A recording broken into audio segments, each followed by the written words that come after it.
بسم الله الرحمن الرحيم.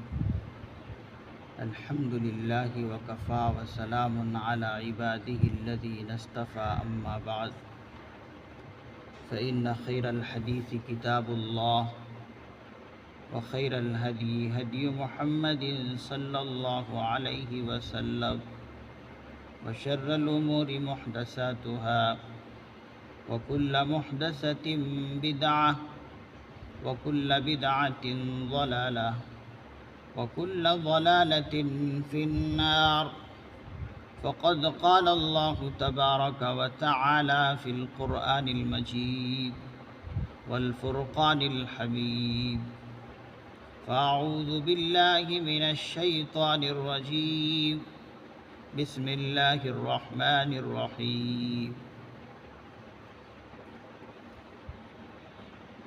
هل أتاك حديث موسى إذ ناداه ربه بالوادي المقدس طوى اذهب إلى فرعون إنه طغى فقل هل لك إلى أن تزكى وأهديك إلى ربك فتخشى فأراه الآية الكبرى فكذب وعصى ثم أدبر يسعى فحشر فنادى فقال أنا ربكم الأعلى فأخذه الله نكال الآخرة والأولى إن في ذلك لعبرة لمن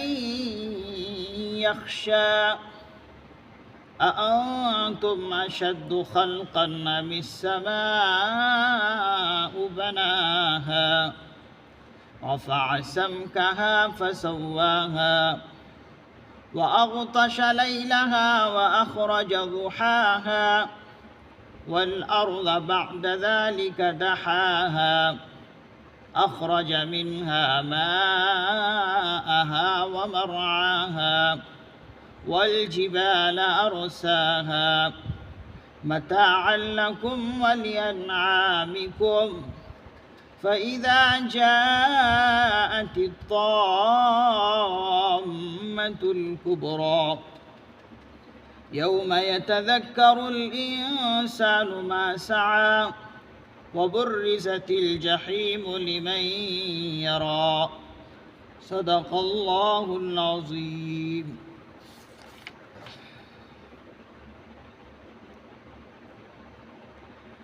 هل أتاك حديث موسى إذ ناداه ربه بالوادي المقدس طوى.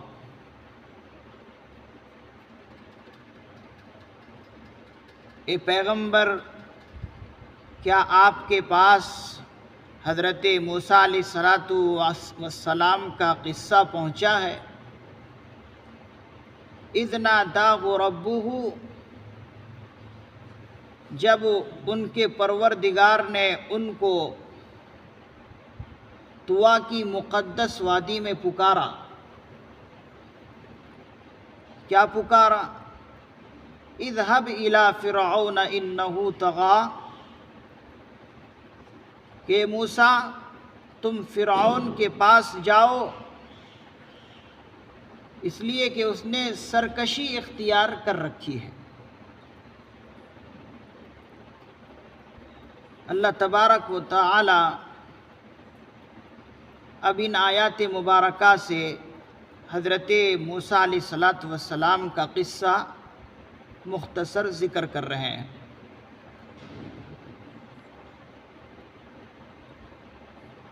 آقا علیہ السلام سے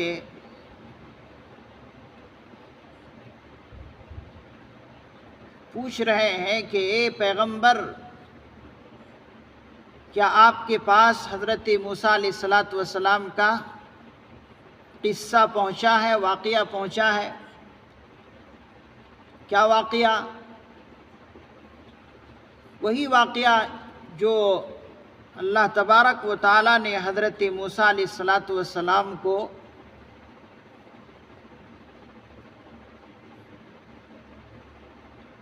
طوا کی مقدس وادی میں اللہ رب العزت نے ان کو پکارا تھا۔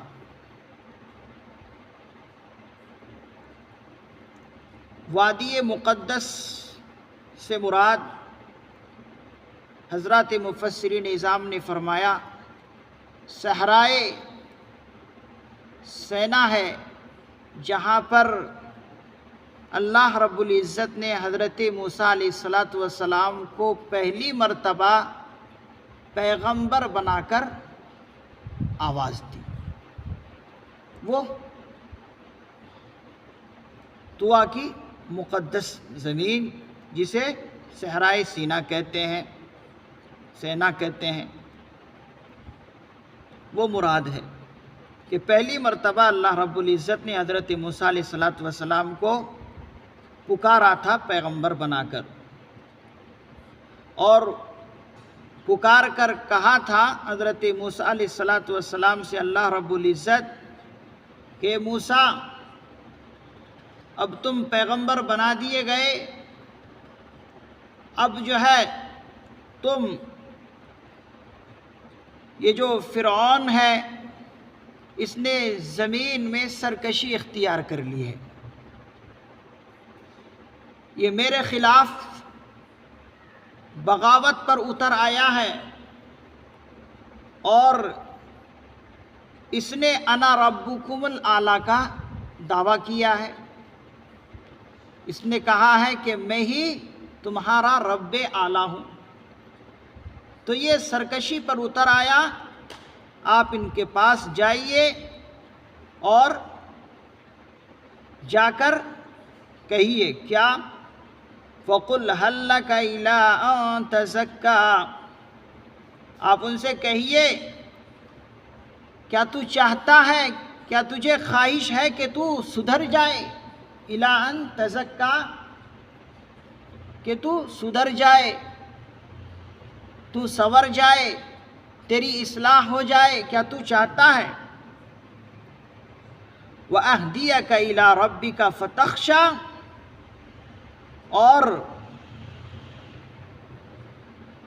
یہ کہیے کہ میں تیرے پروردگار کی طرف رہنمائی کر دوں، راستہ بتلا دوں، فتخشا پس تو ڈرنے لگے، آپ ان سے کہیے۔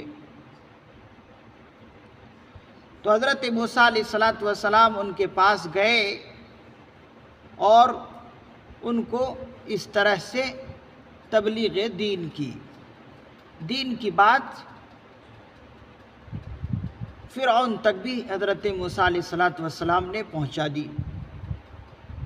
گویا کہ فریضہ تبلیغ حضرت موسیٰ علیہ السلام نے ادا کر دی، اور ان سے کہا کہ دیکھو یہ فرعون، سرکشی اختیار کر لینا کوئی کامیابی کی دلیل نہیں ہے، بلکہ اپنے آپ کو چھوٹا بنا کر اللہ کا بندہ بن کر لوگوں کی خدمت کرنا، یہ بڑی کامیابی کی بات ہے، بڑی کامیابی کی دلیل ہے۔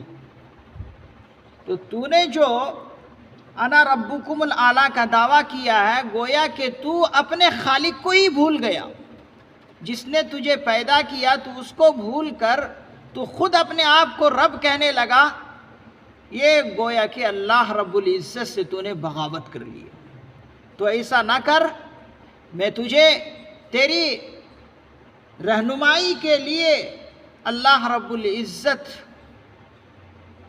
کی صفات بتلاتا ہوں اور اس کی ذات تجھے سمجھاتا ہوں، میں تیری خیر خواہی کے لیے آیا ہوں، میں کوئی الگ نہیں ہوں، بلکہ میں بھی اسرائیل کی ایک رعایا میں سے ہوں۔ مفسرین اعظام فرماتے ہیں کہ حضرت موسیٰ علیہ السلام اسرائیلی رعایا ہے، ایک معمولی انسان تھے، مصر قاہرہ کے اندر حضرت موسیٰ علیہ السلام پیدا ہوئے اور اسرائیلی رعایا میں سے بہت معمولی انسان تھے۔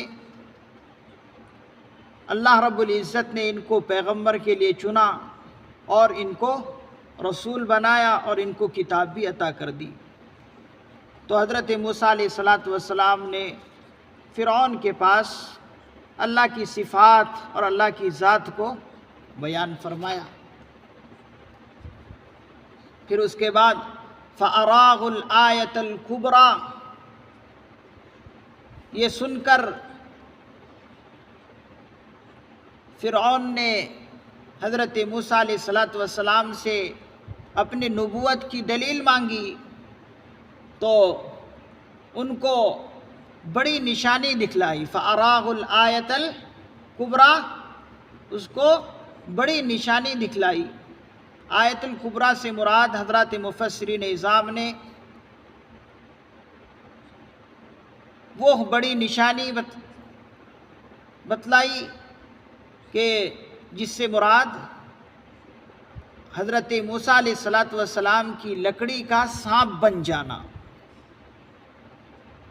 عصائے موسیٰ یہ بڑی نشانی ہے حضرت موسیٰ علیہ السلام کی کہ وہ لکڑی سانپ بن گئی اور یہ بڑی نشانی دکھلائی۔ بعض نے فرمایا ید بیضا بھی ہے کہ ہاتھ کو اپنے بازو میں لے جا کر باہر نکالتے تھے حضرت موسیٰ علیہ السلام، تو ہاتھ جو ہے روشن اور چمکدار نظر آتا تھا۔ تو یہ بڑی نشانی حضرت موسیٰ علیہ السلام نے فرعون کو دکھلائی۔ فَكَذَّبَ وَعَصَى، پھر فرعون نے اسے جھٹلایا، وَعَصَى، اور نافرمانی کی، یعنی اس نے ان نشانیوں کو حضرت موسیٰ علیہ السلام کی جھٹلا دی اور کہا یہ سب کے سب جھوٹ ہے، نعوذ باللہ، یہاں تک کہا کہ یہ جادو ہے۔ وَعَصَى، اور نافرمانی کرنے لگے، نافرمانی کی۔ ثُمَّ أَدْبَرَ يَسْعَى، پھر جو ہے جدا ہو کر، الگ ہو کر اس کے خلاف کوشش کرنے لگا، یعنی اپنے لاغ و لشکر کو جمع کیا اور جو بھی اس سے ہو سکتا تھا موسیٰ علیہ السلام کے خلاف سازشیں کرنے کی، تدبیریں کرنے کی، وہ سب کے سب وہ کرنے لگا۔ ثم ادبر یسعی، وہ الگ ہو کر حضرت موسیٰ علیہ السلام سے جدا ہو کر ان کے خلاف کوشش کرنے لگا، یعنی سازشیں کرنے لگے۔ فحشر فنادا، پھر اس نے مجمع کو جمع کیا۔ فحشر، پھر اس نے جمع کیا، ایک مجمع، ایک جمع غفیر لوگوں کی جمع کر لی اس نے۔ فنادا، پھر اس نے ایک بلند آواز کی تقریر کی، اس نے اپنے رعایا کے سامنے، اپنے لوگوں کے سامنے، اپنے چیلوں کے سامنے بڑی تقریر کی، بلند آواز میں تقریر کی۔ فنادا، تقریر میں اپنی قوم کو، اپنی پبلک کو سمجھایا کہ دیکھو میں تمہارا رب اعلیٰ ہوں اور یہ تمہیں بھٹکانے کے لیے آئے ہیں۔ اس طرح سے انہوں نے تقریر کی فرعون نے اپنے لاؤ لشکر کے سامنے، اپنی پبلک کے سامنے، اس لیے کہ پبلک ان کو خدا مانتی تھی، اس لیے اس نے ان کو جمع کیا، پوری پبلک کو، اور کہا فقال، اس نے کہا انا ربکم الاعلی، میں تمہارا پروردگار ہوں، رب اعلیٰ ہوں، یعنی اس نے اللہ رب العزت کو بھی پروردگار نہیں مانا اور اللہ رب العزت سے بھی بڑا پروردگار اپنے آپ کو کہا کہ رب اعلیٰ میں ہوں تمہارا، کیا تم نہیں مانتے؟ اس طرح اس نے تقریر کی۔ اللہ تعالیٰ فرما رہے ہیں فَأَخَذَهُ اللَّهُ نَكَالَ الْآخِرَةِ وَالْأُولَى، بس اللہ نے ان کو آخرت اور دنیاوی عذاب میں پکڑ لیا۔ فَأَخَذَهُ اللَّهُ نَكَالَ الْآخِرَةِ وَالْأُولَى، بس اللہ نے فرعون کو آخرت اور دنیاوی عذاب میں پکڑ لیا۔ نکال آخرت تو فرعون کے لیے آخرت میں ہے، اور اولا سے مراد، نکال اولا سے مراد فرماتے ہیں کہ یہ دنیاوی عذاب ہے جو ان کی قوم کو اللہ نے عذاب میں مسلط کیا، یعنی اس کو بھی اور اس کی پوری قوم کو بھی اللہ نے غرق کر کے رکھ دیا۔ تو نکال آخرت، یا آخرت میں اس کے لیے عذاب ہے، یعنی خرق، جلنا جہنم کے اندر، اور والاولا یہ دنیاوی عذاب ہے جو اللہ رب العزت نے ان کو دنیا میں غرق کر کے رکھ دیا۔ مفسرین اعظام فرماتے ہیں نکال کہتے ہیں ایسے عذاب کو، ایسے عذاب کو جس سے پوری قوم نصیحت پکڑے، اس کو کہتے ہیں نکال۔ ایسا عذاب اللہ کی طرف سے، ایسا کوئی خطرناک عذاب ہو جس سے پوری قوم نصیحت حاصل کرے، اس کو کہتے ہیں نکال۔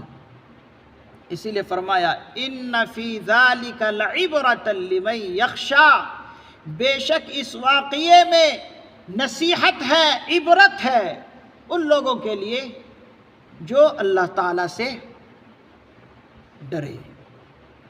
ایسے لوگوں کے لیے اس واقعے میں عبرت ہے، بڑی عبرت ہے۔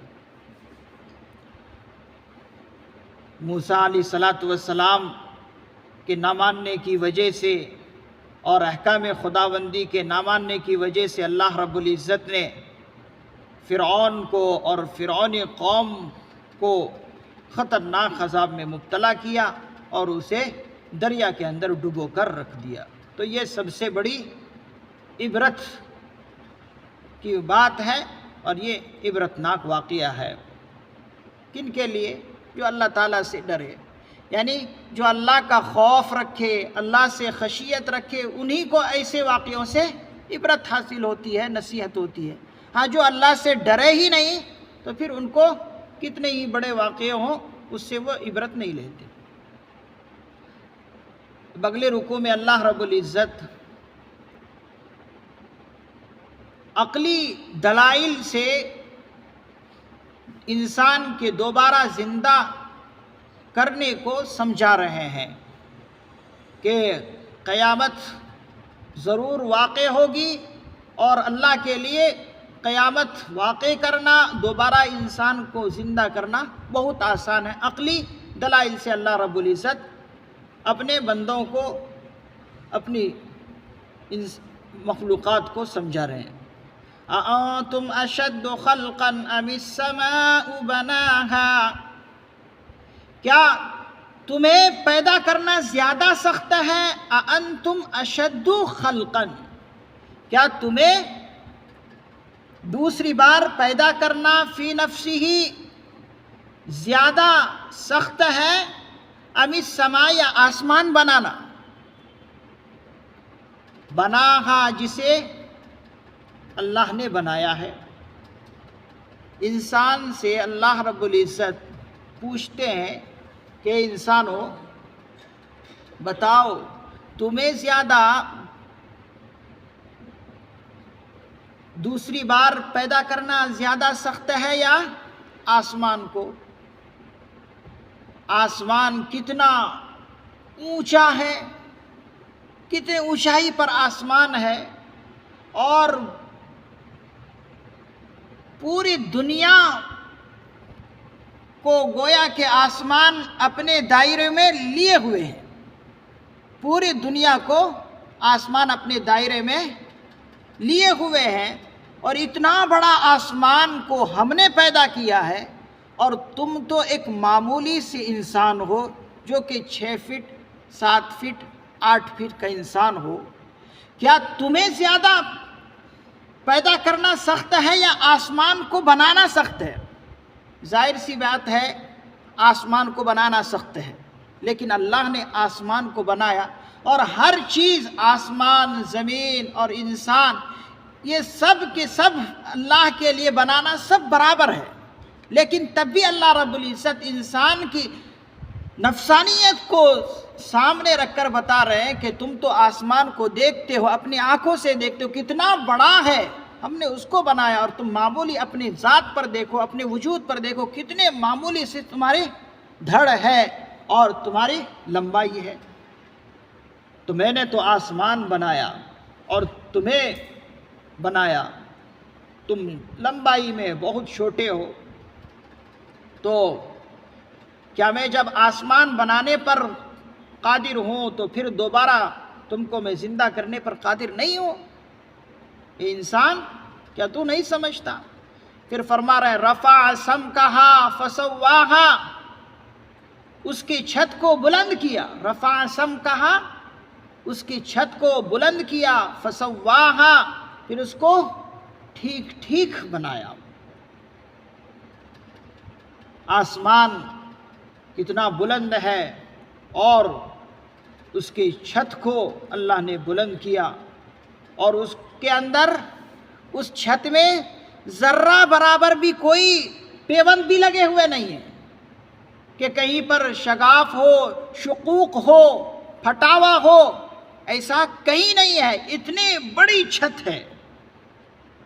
تم اپنی آنکھوں سے دیکھتے ہو کہ کہیں شقوق نہیں ہے، کہیں پھٹاو پن نہیں ہے، کہیں پیوند لگے ہوئے نہیں ہے۔ پھر میں نے آسمان کو بنایا، تو تم کو یہ نظر نہیں آتا؟ جب نظر آ رہا ہے تو پھر یہ کیسے محال سمجھتے ہو، ناممکن سمجھتے ہو کہ میں تمہیں دوبارہ زندہ نہیں کر سکتا؟ تو تمہاری تو حیثیت بہت چھوٹی سی ہے، معمولی قسم کے انسان ہو، لمبائی بھی کم اور چوڑائی بھی کم، تو تمہیں دوبارہ پیدا کرنے کے لیے کیا مشکل بات ہے؟ وَأَغْطَشَ لَيْلَهَا وَأَخْرَجَ ضُحَاهَا۔ اب اللہ تعالیٰ سارے جو آگے کی دلائل دے رہے ہیں وہ عقلی طور پر جو انسان کی عقل میں آ سکتی ہے وہ دلائل دے رہے ہیں انسان کے دوبارہ زندہ کرنے پر۔ وَأَغْطَشَ لَيْلَهَا، اور اس کی رات کو تاریک کیا۔ وَأَغْطَشَ لَيْلَهَا، اس کی رات کو تاریک بنایا۔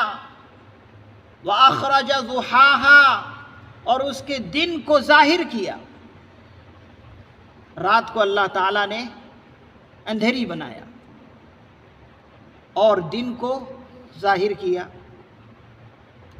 اللہ تعالیٰ آسمان کا ذکر کرنے کے بعد رات کو اور دن کو کیوں ساتھ میں لے کر آئے، کیوں اس کا ذکر کیا؟ فرماتے ہیں کہ یہ رات اور دن جو ہے یہ سورج کے غروب ہونے اور سورج کے نکلنے سے تعلق رکھتا ہے۔ رات آتی ہے کب؟ جب سورج غروب ہو جاتا ہے تو اس وقت رات آتی ہے۔ دن کب آتا ہے؟ جب سورج نکلتا ہے تو اس وقت دن آتا ہے۔ تو گویا کہ اس کا تعلق سورج سے ہے، اور سورج کس میں ہے؟ آسمان میں ہے۔ تو اس لیے اللہ تبارک و تعالیٰ نے ان دونوں کا بھی ذکر آسمان کے ساتھ کر دیا۔ وَالْأَرْضَ بَعْدَ ذَلِكَ دَحَاهَا، اور اس کے بعد زمین کو بچھایا۔ اللہ نے پوری زمین کو بچھا دی اور بالکل فرش کی طرح اللہ نے زمین کو گویا کہ بچھا دیا۔ اخرج منها ماءها ومرعاها، اور اس سے اس کا پانی اور اس کا چارہ نکالا۔ زمین کو جب اللہ نے بچھا دیا، بچھانے کے بعد زمین سے اللہ رب العزت نے کیا نکالا؟ پانی نکالا، اور اسی طریقے سے اس سے چارہ بھی نکالا ہے۔ پانی ہم نکالتے ہیں زمین سے، کہاں سے ہم پانی نکالتے ہیں؟ زمین کو کھود کر ہی پانی نکالتے ہیں۔ ٹیوب ویل کہاں بنتے ہیں؟ زمین سے۔ اور اس کا چارہ بھی اللہ تبارک و تعالی زمین سے ہی نکالتے ہیں۔ زمین کے اندر کھیت کھلیان ہے، اور اس کے اندر جو ہے کھیتیاں ہوتی ہے، جانوروں کے لیے چارہ ہے، اسی طریقے سے انسان کے لیے کھیت ہے، اس سے ساری کی ساری چیزیں انسان حاصل کرتا ہے۔ تو اللہ تعالیٰ نے فرمایا کہ زمین کو بچھا کر ہم نے اس سے اس کا پانی نکالا اور اس کا چارہ بھی نکالا۔ والجبال ارساہا، اور پہاڑوں کو اس پر قائم کر دیا، پہاڑوں کو اس پر قائم کر دیا تاکہ زمین جو ہے ڈاواں ڈول نہ کر سکے، زمین نہ ہل سکے۔ اس کے لیے اللہ تبارک و تعالیٰ نے میخوں کے جیسے پہاڑ گاڑ دیے۔ یہ تمام کی تمام چیزیں کیوں کیے ہیں؟ اب اللہ تعالیٰ فرما رہے ہیں متاعا لکم ولانعامکم، یہ سب کے سب چیزیں میں نے تمہارے لیے اور تمہارے چوپاؤں کے فائدے کے لیے بنائے ہیں۔ یہ تمام کی تمام ضروری سامان میں نے کیوں مہیا کیے؟ کس کے لیے کیے؟ کسی اور کے لیے نہیں کیے، بلکہ تمہارے لیے انسانوں اور تمہارے چوپائوں کے فائدے کے لیے۔ جب میں نے یہ تمام کی تمام چیزیں تمہارے فائدے کے لیے کیا ہے، تو اب تم پر ضروری ہے کہ تم میری عبادت کرو، مجھے مانو، جو احکام تمہیں دیا جائے اس پر عمل کرو۔ یہ کیا کہ اسی اللہ کے خلاف تم بغاوت پر اتر آؤ اور سرکشی اختیار کر لو۔ اگر ایسا کرتے ہو تو پھر کب تک اس طرح کرو گے؟ کبھی نہ کبھی تو پہنچو گے اللہ کے پاس۔ اسی کو فرما رہے ہیں فَإِذَا جَاءَتِ الطَّامَّةُ الْكُبْرَى، سو جب بڑا ہنگامہ ہوگا، بڑا ہنگامہ ہوگا، جب ہنگامہ کا دن آئے گا، جب ایک ہنگامہ آئے گا۔ حضرات مفسرین اعظام نے فرمایا جاءت الطامۃ الکبریٰ، طامۃ الکبریٰ سے مراد وہ بڑا ہنگامہ کا دن ہے جسے قیامت کہتے ہیں۔ قیامت ہی ایک ایسی چیز ہے کہ تمام کی تمام موجودات کو، تمام کی تمام چیزوں کو تہس نہس کر کے رکھ دیتی ہے۔ وہ کیا ہے؟ قیامت ہے۔ اسی کو کہا طامۃ الکبریٰ۔ جب وہ دن آئے گا تو پھر کیا ہوگا؟ یوم یتذکر الانسان ما سعی، یعنی جس دن انسان کو اپنا سارا کا سارا کیا دھرا یاد آ جائے گا۔ اس نے زندگی میں کیا کھایا، کیا پیا، کیا اس نے عیش کی، کیا اس نے بغاوت کی، کیا اس نے اللہ کے سامنے عبادت کی، کیا اعمال صالحہ کیا، وہ سارا کا سارا انسان کا دھرا ہوا کیا دھرا پورا وہ نظر آ جائے گا۔ یوم یتذکر الانسان ما سعی، جس دن انسان اپنے کیے کو یاد کرے گا، یعنی سارا کا سارا کیا دھرا اسے یاد آ جائے گا۔ وبرزت الجحیم لمن یری، اور ہر دیکھنے والے کے لیے دوزخ کو ظاہر کر دی جائے گی۔ ہر ایک کو دوزخ جو ہے نظر آنے لگے گی۔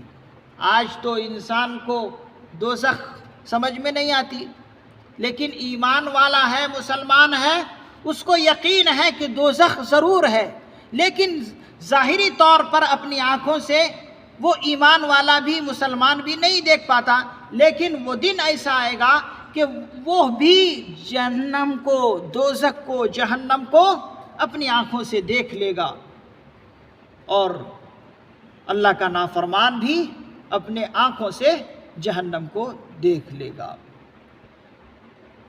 اللہ تبارک و تعالی